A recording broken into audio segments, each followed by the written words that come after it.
Hey y'all, welcome back to Sentro School. Today we're going to talk about some important tools I think you should have when working with your Sentro. First is waste yarn. I know yarn doesn't really seem like a tool, but it is a very important thing for you to have when working with your Sentro. This is just some yarn that came with my Sentro and I still use it to this day as my waste yarn. I'll be making a video all about waste yarn where I go more in depth about what it is, how you use it, and why it's important, but I did want to talk about it in today's video a little bit just because I do think it's an important tool. So waste yarn can really be any yarn that works well on your Sentro, preferably some cheap yarn because it is going to get pretty ratty and you're probably never going to want to use it in your final project. That's why I just used the yarn that came with my Sentro because it was pretty cheap and I don't really mind if I'm going to have to throw it away eventually. Next up is a crochet hook. I like to use a 5mm hook, but you can really use any hook you like. I would just recommend using a hook that's sort of in that 5mm range, but whatever you're comfortable using is what you should use. It's important to have a crochet hook if you want to manipulate your stitches in any way, but also if you tuck or drop a stitch, then you can use your crochet hook to fix those issues as well. It's also just a useful tool for binding off or adding any decoration you might want to your finished piece. Next, we have a loom pick, and I would say that this is one of the most important tools that you can get for your Sentro. This was like $3 on Amazon, so they're very cheap. Please get one, they are so useful. I use this to manipulate my stitches, like if I want to do ribbing or create lacy designs. It's important for increasing and decreasing, fixing tucked and dropped stitches, purposefully dropping stitches. It's just the most important tool that you can have for your Sentro. Now we have some darning needles. They are also sometimes called tapestry needles, but they're the same thing. So I have two different kinds here because I think that this bent tip darning needle just works better with the Sentro than this straight tip darning needle, because when you're picking up stitches from the machine, you're sort of doing a scooping motion, and the bent tip darning needle has that shape of the motion versus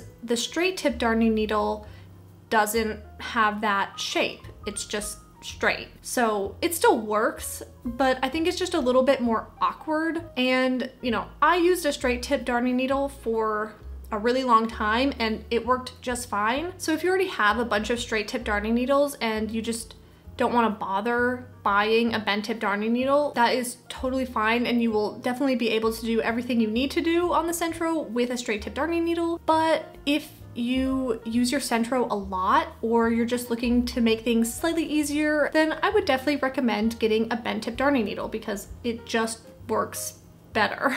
Next up are some weights. I know these are clothespins, but they actually work perfectly as weights. So what you use weights for is actually to help hold down your project so it doesn't want to lift up off of your machine, which then minimizes your risk for getting tucked or dropped stitches. It can also help you if you want to get your tension tighter, then you can put some really heavy weights on your project and you can get a lot tighter tension than if you were to not use weights. I like to use clothespins just because I have them around, but you can kind of use anything. You can use little binder clips, or honestly, like just even barrettes or bobby pins, or just anything that has a little bit of weight to it will help a lot. These are just very cheap and easy to find, and I just keep them around for other reasons anyways, so this is what I like to use. Also, if you're using yarn that doesn't work very well in your Sentro and you kind of want to power through and use that yarn still, try putting weights on the bottom of your project, because I have found that putting weights on the bottom of my project when I'm using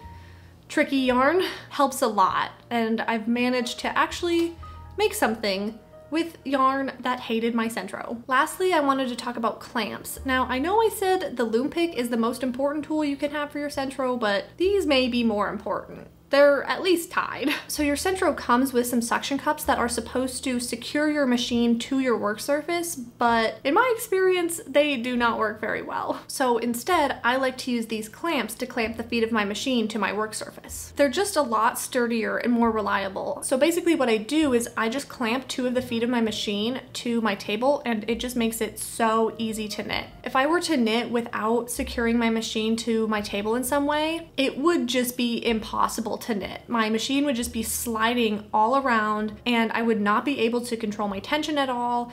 it would just be a disaster. So you don't have to use these clamps to secure your machine, but you do have to secure your machine in some way. If those suction cups work for you, that's great, but in my experience, these clamps just work so much better. And I am always gonna recommend these clamps over anything else. So that is all I have for y'all today. I hope that you found this video helpful. If you did, then remember to give it a like. If you enjoy Sentro content, then consider subscribing. I make a lot of Sentro content. This is just one video of many in my Sentro instructional video series, so be on the lookout for more. And remember to leave any of your Sentro questions in the comments below, and I will do my best to address them in a future video. So I hope that y'all have a great rest of your day, and I'll see you next time. Bye.